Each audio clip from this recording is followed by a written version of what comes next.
Well, the beauty of working on something like Netflix, which several of us do, is you don't have any feedback before the entire series drops. Yeah. That's a plus and a minus, you know, if you really want that feedback. But there's no test audience, there's no anything. So you get to, as a creator, you get to really form your show with your vision, and it's a very small group of people who have eyes on it, you know, for better or worse.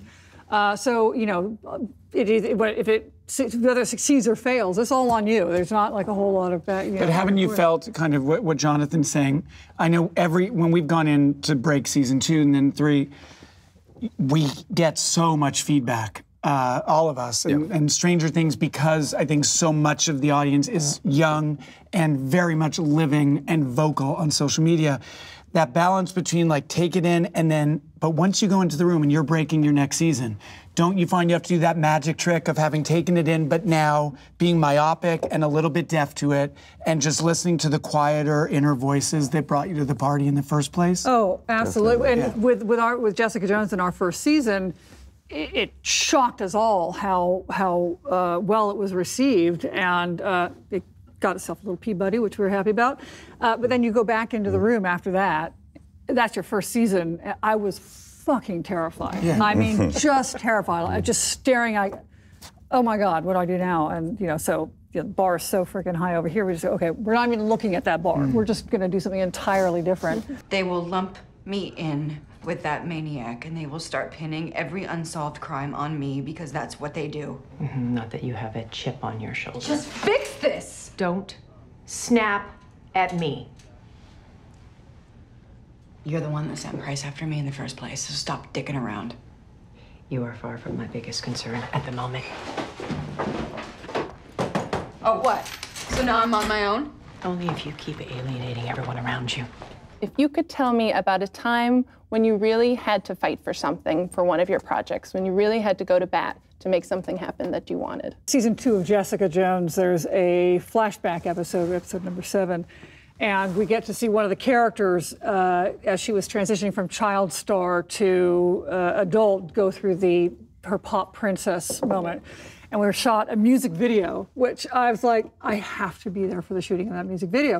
I moved freaking heaven and earth to be there. I had to be home. I had to be back here for a mix session. I'd be editing. Everything was backing up. I was stopping. Everything slowed down, of course. I was like, I don't care. I'm going to be there for that goddamn music video. It was just like, it was the funnest possible thing in the world. I freaking love that. Highlight of my life. Didn't necessarily help the show.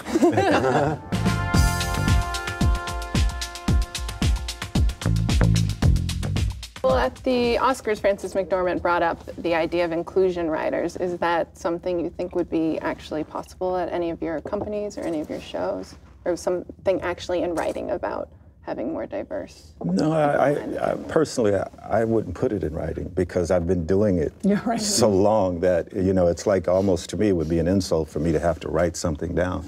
I've been doing this, and so I think if anybody were to come to me, they would come to me and say, how do you do this? Because we've been doing it. I don't think people, and I also don't think people should be forced. Because if it's forced, it's not going to work. If it's not part of your heart, if it's not a part of you as a person, then I think you should shy away from it because it's going to change. I don't know that it's going to change. Though. Well, you're changing it. Ava's changing it. I'm going to help change it. I mean, but like, just think about the DGA. For those of you who are directors, the DGA put into place that every show had to hire 2 women, and the attitude about that was just horrific. I mean, in the executive suite, it's like, oh God, we got to get the chick in there. She's going to suck and all that. But I think that helped female directors get some experience under the belt, some credits under the belt. So I do. I know. I just every program that I've ever sort of heard about, it's just to your point. It's just a program for corporate America to be able to say we have a program. Whereas I think showrunners and showrunners, the people who actually hire, are the change makers.